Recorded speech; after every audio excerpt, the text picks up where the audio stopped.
शेतकरी मित्रांनो नमस्कार. मी राहुल बोरगुडे आपल्या IPL बायोलॉजिकल लिमिटेड या पेजवर आपलं सहर्ष स्वागत करतो.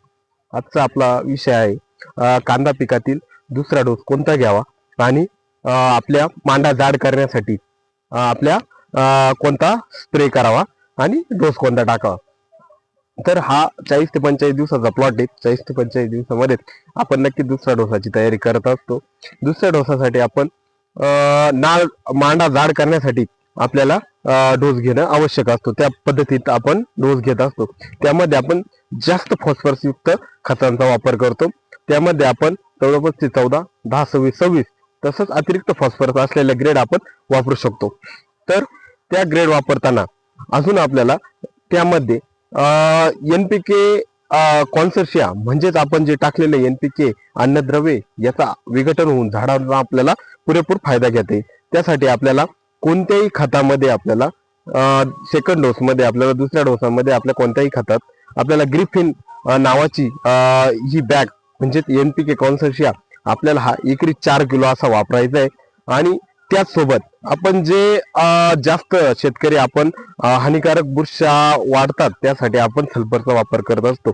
पण त्या बुरशांबरोबरच आपल्या ज्या मित्रजीवी बुरशा असतात त्या सल्फरनी त्या पण नायनाट होतात. त्याने आपल्याला अतिरिक्त रोगास आपले कोणतेही पीक हे बळी पडतात. तर त्यासाठी आपल्याला पर्याय काय, तर पर्याय म्हणून आपण फसल रक्षक म्हणजेच सुडोमोनास फ्लोरोसन्स या आपल्या जैविक बुरशीचा आपल्याला वापर करायचा आहे. जेणेकरून आपल्या मित्र बुरशीला त्याचा कोणताही तोटा होणार नाही आणि आपली हानिकारक बुरशी जागच्या जागी तिथे स्टॉप होईल. तर एकरी आपल्याला 2 किलो वापरायचं आहे. तर सेकंड डोस साठी आपण कोणतेही फॉस्फरस युक्त खत हे 80 ते 100 किलो घ्यायचे. 4 किलो आपल्याला ग्रिफिन घ्यायचे आणि 2 किलो फसल रक्षक म्हणजेच सुडोमोनास फ्लोरोसन्स याचा वापर करायचा आहे. जेणेकरून आपली मान जाड होईल, साईजलाही मदत होईल आणि जी आपली तिथून साईज घेण्यास कांदा सुरुवात करणार आहे तिथून आपल्या कांदा साईज घेण्यास चांगली सुरुवात होईल आणि पत्ती पण रफ होऊन चांगली होईल. जेणेकरून दुसरा डोस आपला योग्य पद्धतीत आणि योग्य उपाययोजना करून आपण योग्य हा डोस घ्यायला पाहिजे. जेणेकरून जिथून आपल्या कांद्याला सुरुवात होणार आहे साईजसाठी मांडासाठी हा एकदम बेस्ट आपला डोस हा ठरेल आणि नक्कीच आपल्याला पुढे जाऊन उत्पन्नात पण वाढ ही नक्की होणार आहे. धन्यवाद.